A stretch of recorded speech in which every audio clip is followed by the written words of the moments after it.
Hello everyone and welcome to today's webinar. My name is Tara Lee and I'm the account manager here at Charity Digital. I'm going to be your host for today, so I'd like to give you all a very warm welcome. Today's session is going to be on why charities should move to the cloud, and it will be delivered by Joel Hogan, who is Charity Digital's own program manager. And the session is going to cover what a cloud-based work environment means for digital transformation, how charities can benefit from migrating to the cloud, and the first steps on the path to cloud solutions and challenges that may be faced along the way. So before handing over to Joel, if it's okay, we'll move on to the next slide, and I'll just go through a few house rules and pointers before we get started. So today's session will be recorded, and the recording will be made available to you and to watch on demand via the Charity Digital website, and that will be available within a week. However, the slides and resources used today will be shared with you directly by the end of the day. During the session, please do ask lots of questions. You can use the Q&A section on Zoom, and Joel will address these at the end of his presentation. But please also feel free to share any other comments, top tips or experiences with us via the chat section. And referring back to questions, if you have any questions that you would particularly like to see answered, please feel free to upvote these in the Q&A section, and we'll make sure that those are answered first. Finally, if you happen to encounter any sound or image issues, please do let us know via the chat and we'll work to get that resolved as soon as possible. Without further ado, I'll hand over to Joel. Thank you. Thank you very much, Tara, and so nice to see some of you again, and welcome back to some of you as well. Great to see some of you on board there today. As Tara said, my name is Joel Hogan. I've had the privilege of working for Charity Digital now for nearly 6 years. 22nd of August, in fact, is my anniversary. So my Charity Digital chums working with me today, you know, there's an anniversary date for a cheeky gift. But anyways, so I've been working for Charity Digital for a good while now, and I'm the ultimate utilitarian. Been doing a number of different roles across the years, from frontline support, account management, all the way up to partner relationships and strategy. Anyways, enough about me. We would go on to the next slide, please. Thank you. So a little bit about Charity Digital. So we are a charity ourselves, which was established in 2001 to help other charities accelerate their missions using digital technology. To date, 77,000 charities have saved over £284 million on technology investments through the Charity Digital Exchange, the UK's only software donation programme. So what we offer to charities is we help charities embrace digital in two key ways. So that's providing access to software products charities need at dramatically reduced prices through the Charity Digital Exchange, producing content, webinars and events to support the charity sector to use digital tools. Next slide, please.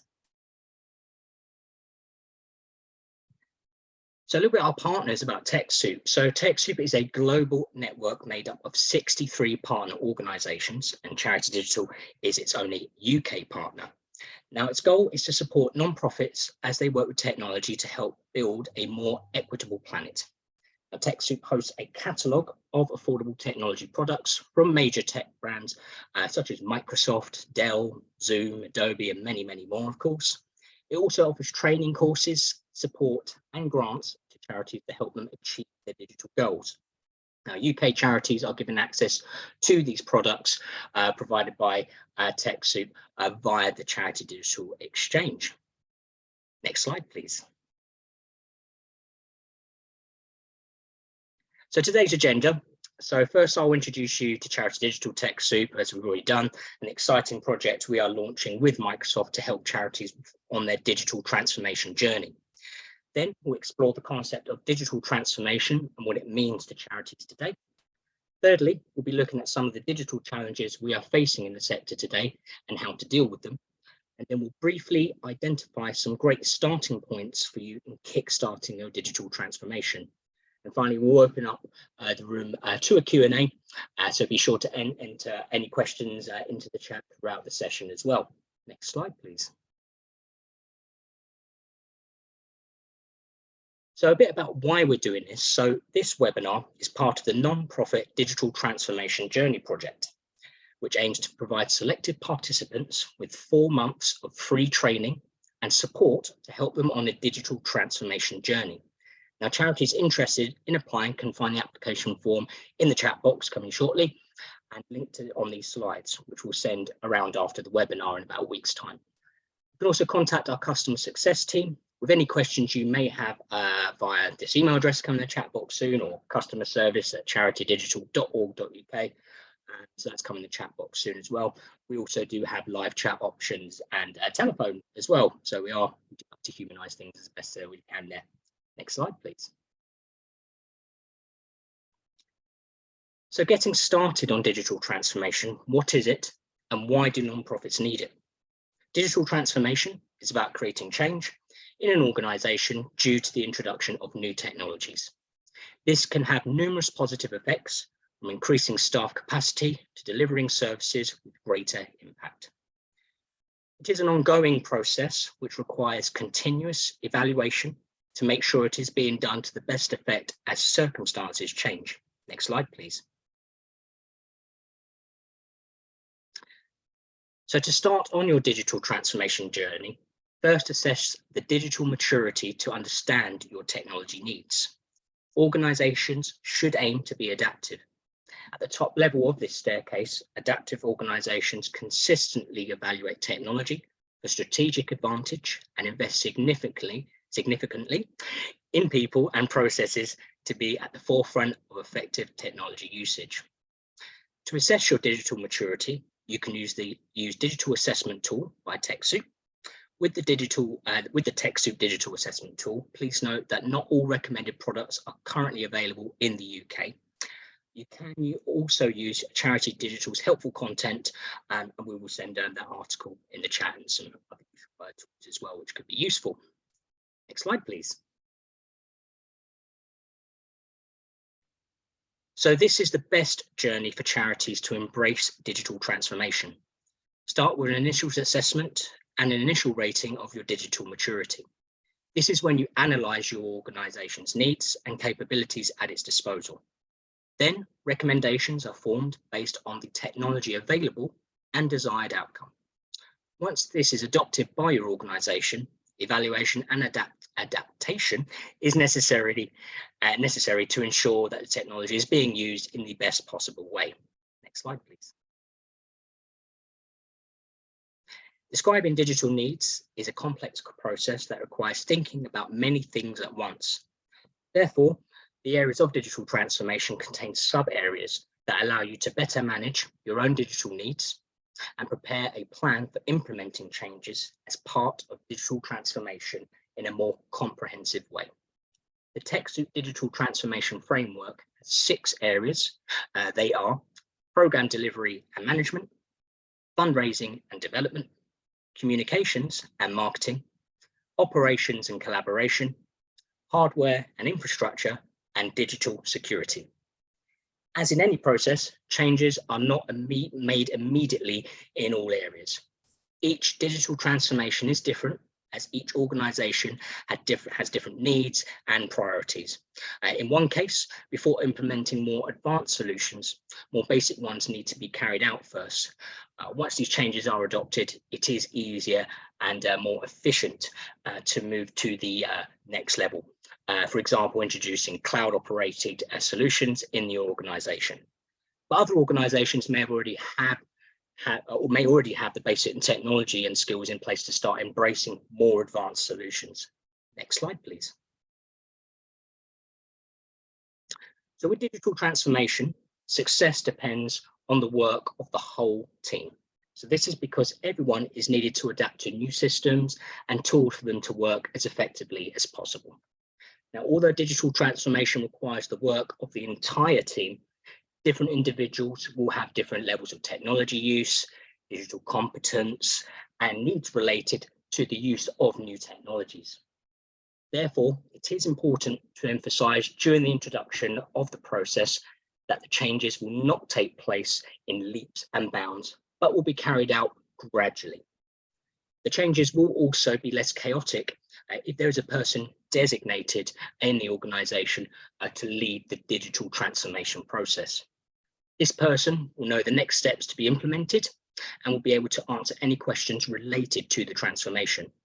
The digital transformation leader should make sure that everyone in the team is engaged in the digital ways, in the appropriate ways as well. Next slide, please.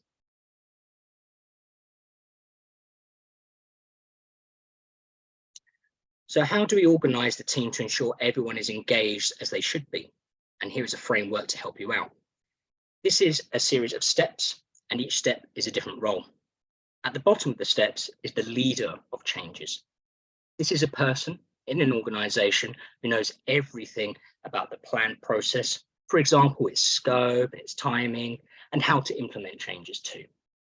They will see the bigger picture and responsible for implementing activities, evaluating, and making necessary changes too. The next step up is the tech buddy. This is someone who provides a helping hand, introducing the team to change. This is a person who is willing to teach, help, and remind how things work, whether it's a process, a rule, a piece of digital tech. A digital buddy isn't afraid of any questions and is ready to help other team members. At the top of the steps is the staff. This refers to all team members in the organization, and all staff should know what changes are to take place and at what time. They participate in the creation of the change map, consult recommendations, and give feedback too. They know who is responsible for carrying out the transformation process and how both are to take place. They also know who they can go to if they have any questions. Our experience of working with organizations show that nonprofits feel more in control and less overwhelmed when planning digital transformation process step by step. This way of introducing digital changes helps them reduce the technology-related stress among people and working in the organization and cooperating with it. Next slide, please. So in summary, to create a digital transformation in your charity, you need three things: technology, people, and process. When all three of these things work in harmony, you can reach a higher impact of changes in the charity. Next slide, please.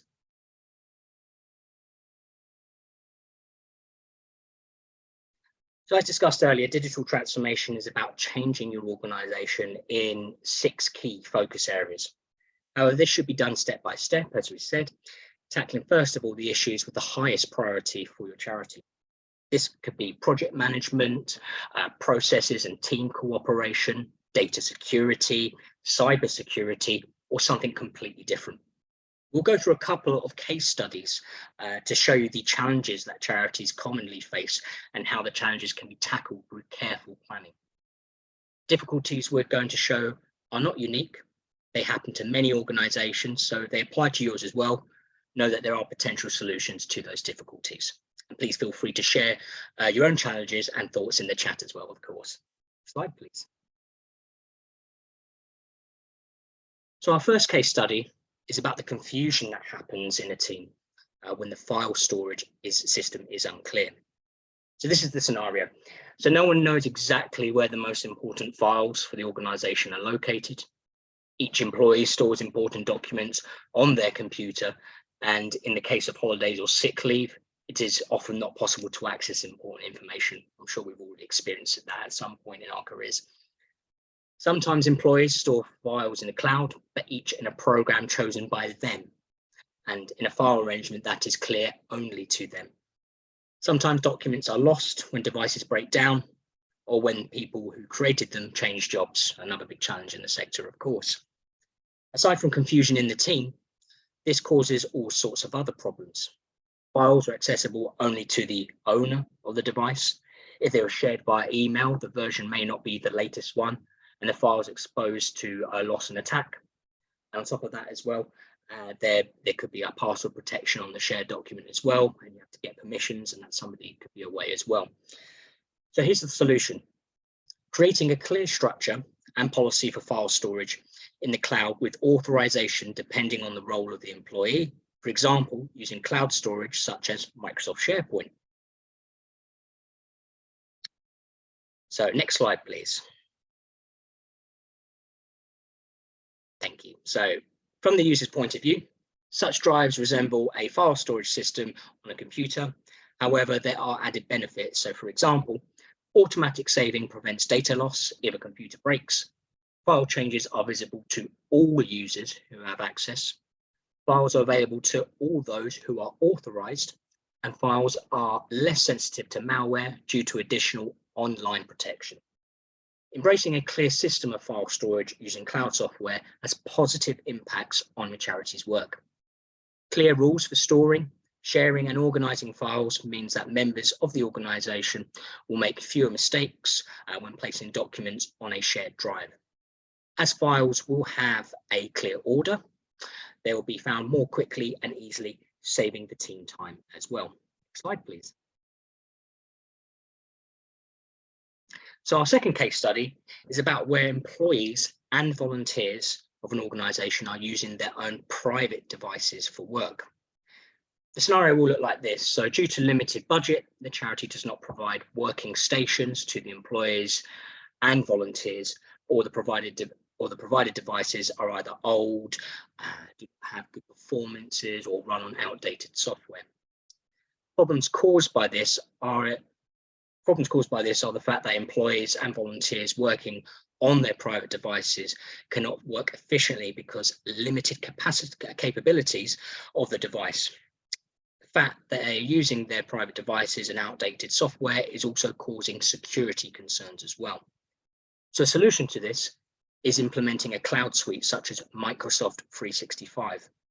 This will help problems such as an inefficiency and security concerns because all documents stored in the cloud are managed by your organization rather than being stored locally on private devices.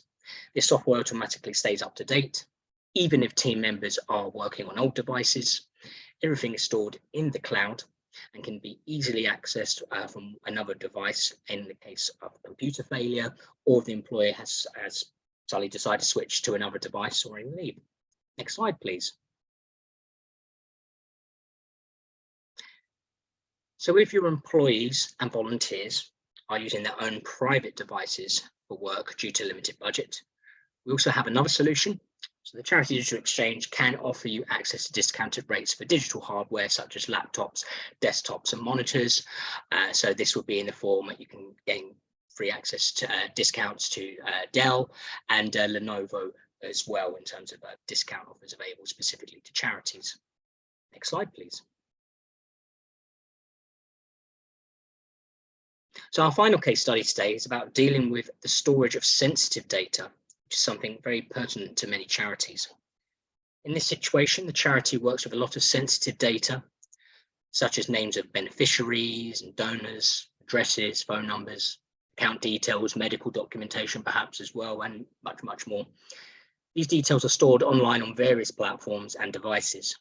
For this reason, data security and protection is a huge dark cloud that is constantly hanging above the management team, and they get chills whenever data security breach or leak is mentioned in the media. The problem this charity is facing is a lack of cybersecurity policies. This results in chaotic data and device management.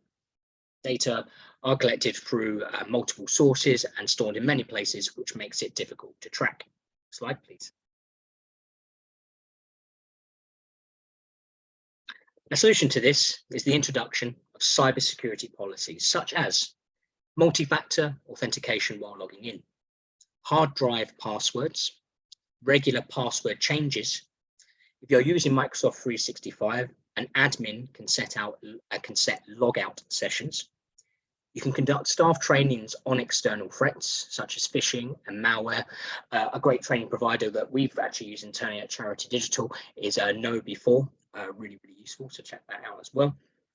Data management rules or a CRM solution such as Dynamics 365. Now, although this might seem like a lot of steps, there are many benefits to these steps. The organization who does this now has control over the data they collect, as it is stored in one system. Staff are alert against outside threats, and devices have multiple layers of protection, and in case of theft or third-party activities. Next slide, please. So we've explored what digital transformation is, as well as digital challenges for charities and how to deal with them. Now is a quick reminder for the first steps everyone can take in their digital transformation journey. Next slide, please.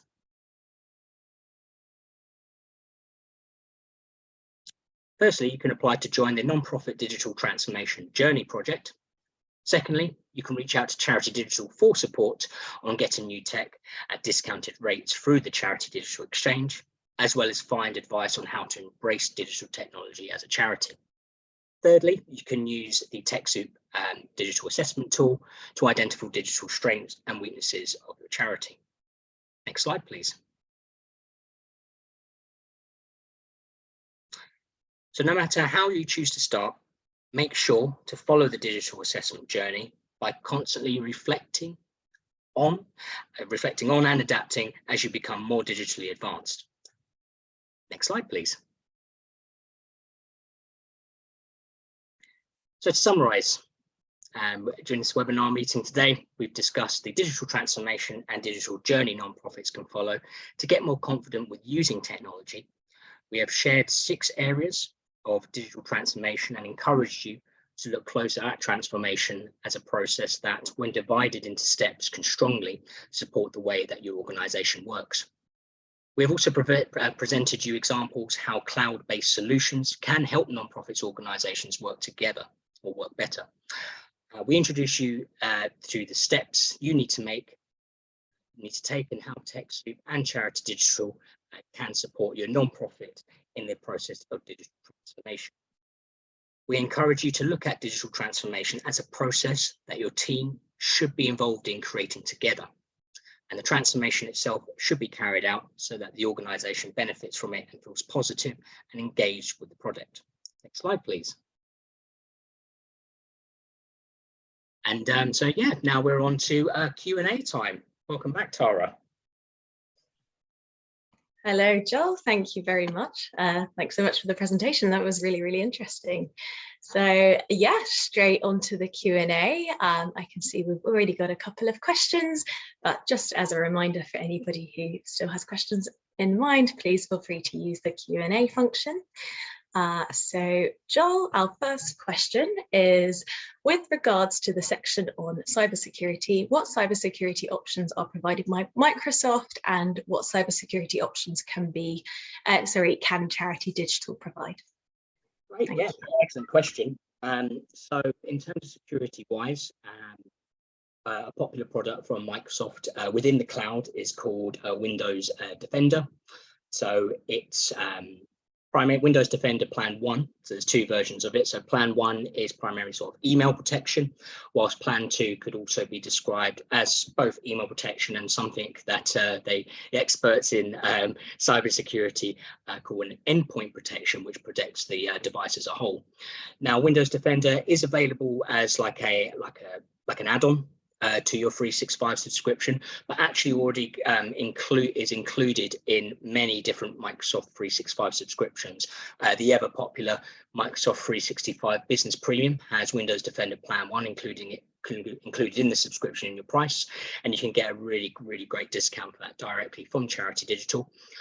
Aside from that, which is also included in Business Premium and also available as a standalone product, is something called Intune, which is included in a subscription called Enterprise Mobility Security. And that's really a great way to sort of, for a really great tool for device management, particularly if your organization has implemented the rule of staff and volunteers are using their own personal devices. So you can have a great visibility on the devices, make sure the security is up to date on that as well. So that's a really good one. So outside of Microsoft 365, Charity Digital provides a few options for cybersecurity. Our popular one is Avast, which is really good, award-winning cybersecurity, and it's again deployed via the cloud, which is really good. So if a device were to change or become defect or be stolen, or someone leaves the organization, you won't lose the license. You can simply reassign it to a new device. Outside of that, we provide that sort of discounted offers for Norton, Bitdefender, and recently Acronis as well as a form of cybersecurity solution. So yeah, there's a couple of options there. Thanks so much, Joel. So the next question we have is, what tooling would you suggest that could be used to make and track our changes? Oh, another good one. So tooling wise, well, I'll speak about some of the things that Charity Digital uses. I know that we all use it here, and I know you do, Tara. One to use is Asana. That's a great way to keep on top of your tasks, both on an individual level, but also you can bring people into teams on Asana if you need tasks to be done as well. So that's been that's been really good for Charity Digital in terms of getting everyone working together. Another tool that we use, which is a little bit of an onboarding tool, but it's still a great piece of software, which is Guru, which I've spoken about quite a few times if you've been to any of our other webinars before. It's a great way of, I guess the way we've used it is extracting legacy or historical information from long-time staff members out of their heads and into a nice area where the information can be put on simple cards, which is a great way. For example, if you're like many charities who face sort of a high turnover of staff, if you get all the information into these cards via Google, you can really improve your onboarding process as well. Outside that, I mean, within the world of Microsoft, you could use Microsoft Project for that as well. And for any of those your organizations, maybe slightly larger or mid-sized, that might use some CRMs, perhaps you do some sort of pipeline work. There are some ones out there like Salesforce, and Tara uses that sometimes.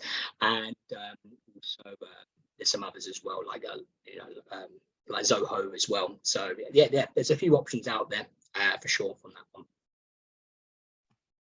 Brilliant, thank you, Joel. So the next question is, do you recommend Google Apps as an alternative to Office 365? How does it compare in terms of security and preventing downloading of company files onto personal devices? Good question. Recommendation is a hard one for that. I'm only going to go off the trends that I've been seeing in the past few years since working in Charity Digital. With Google, I find that a lot of smaller organizations or organizations that have started small and have grown have definitely started off with Google. Obviously, you've got the Google for Nonprofits program, which is great and really can kickstart yourself. In terms of a trend, I see a lot of organizations moving away from Google over to Microsoft 365 for a number of reasons. See, there's a lot of features that are included in Microsoft, but one of them that they did actually mention was security. They thought that the security was stronger. Now, I'm not saying which one is better or anything like that. It really depends on your organization. All I can comment on is that the trend is organizations, once they reach a certain size, a large majority of them are moving from Google to Microsoft. But in terms of security wise, I mean, you can get all the software for security that you want in the world, but it really comes down to your own internal processes. Some of the things mentioned in the slides today, make sure you do things like updating your software, creating multi-factor authentication, that kind of thing. So it's if you can get those steps right as well, I'm sure that you could make Google Apps and its security features work for you. Brilliant. Thanks again, Joel. We've got a couple of questions yet to come. So the next one is, please could you explain more about the nonprofit digital transformation journey project? Can it be used to help small organizations in a practical way? Well, I mean, the simple answer is yes. That's it. I mean, there's going to be, the best way for it to describe it is that there's some information you need to apply for the digital transformation project, and you'll receive support in implementing and updating yourself digitally with that sort of Microsoft over a 4-month period. The best way, there is going to be some supporting information and documents going out at the end of this course. So I would suggest go reading through that in terms of a real thorough breakdown of how it can help, and by all means certainly apply for it as well. Still can do. There we go. Thank you, chat, for pasting the information. Love the back-end staff. Brilliant, lovely, thank you guys. And then Joel, do you have any recommendations on where to look for Salesforce consultants? There's a lot of ways to go. There's an organization its head is just, the name's left me right now, but the purpose of them is actually to get mums back into work, where Salesforce train these mums to get back in. Obviously, they've had their children become parents, and they want to help them get back into work and have a career while still being mums. And these mums or mothers, your parents, they're actually, they donate. I'm not sure how it works fully, but they dedicate some of their time to a charity over a certain period. I don't know whether it's a couple of hours within a time frame or a couple of days, but that might be a starting point if you're a smaller charity looking into entering Salesforce. Salesforce is a terrific product if you do have the resources to either implement it or training on it or get that. So I can understand where you're coming from with that. That would be a starting recommendation, is that we don't work with too many sort of Salesforce engineers directly in that sense. But also, if you are going down the Salesforce route, to ensure that you're asking for any sort of non-profit offers directly with them as well. I know that we're sending some information at the end, so I will probably be prompted for the organisation regarding the mums. Once it comes back to me, I'm sorry, it's actually absolutely gone from my head, and I'm sure we can post it in the follow-up information for sure. There we go, super mums. Thank you, Lisa. That's the one. Brilliant. Brilliant. Thank you very much. I've been saved. That's fantastic. Thank you. And then, Joel, a nice question, which if we don't receive any more, will be the final one. And it's a nice topical one on, is moving to the cloud always the best solution for a charity? Great question, considering the topic of our charity today. I'm talking about moving to the cloud. I would say in most scenarios, with the way the world is working now, would be, in my opinion, would be a yes. Just because we've adopted new ways of working in the world, such as hybrid working as well. I mean, in my eyes, hybrid working, moving to the cloud, is essential for collaboration side of things. In terms of those orgs who might not find it the best solution, is perhaps some organizations who specifically require dedicated office work, so no one works remotely, and they have a very large amount of sort of desktops and staff that could be running on perhaps older Microsoft like physical servers, which are great and still very useful in the world, but can be very costly to move away from. In terms of, and they might not have the internal staff to do that, so that could be a scenario. Another one is perhaps maybe sort of community center wise, which have maybe outward facing devices. What I mean by that is maybe like a center which provides maybe job procurement or training, where they invite people to come and use devices to help write up their CVs or something like that. So because the devices aren't used by the staff, and they're outward facing, that could be a possible scenario. But again, the cloud could be used quite effectively to keep those machines updated remotely. Like Microsoft can keep them updated that way. For security wise, Avast can if you were using Avast for cybersecurity, you could remotely keep the patch management up to date with all the updates, and rather than having someone to physically go to each device and making sure it's all updated. So yeah, there are always going to be some unique scenarios where maybe the cloud isn't always the best solution, but I think primarily as a majority, it seems that's the best way to go for in most scenarios these days. Brilliant, thank you, Joel. So yeah, I haven't received any more questions through, so thanks so much to everybody who did send over their questions. And that brings us to the end of the webinar. So I just wanted to say a huge thank you to you, Joel, for joining us again, and thank you so much to everybody who's attended, whether this was your first time with us or not. Hopefully it won't be your last.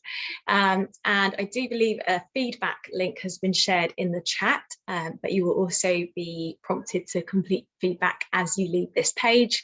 And so we thank you in advance for sharing any feedback with us. And finally, our next webinar will be taking place tomorrow, and it will be on why your charity should embrace agile working. And the link to that can be found via charitydigital.org.uk. And yeah, that's all for now. So thank you, everybody, and goodbye. Thank you all.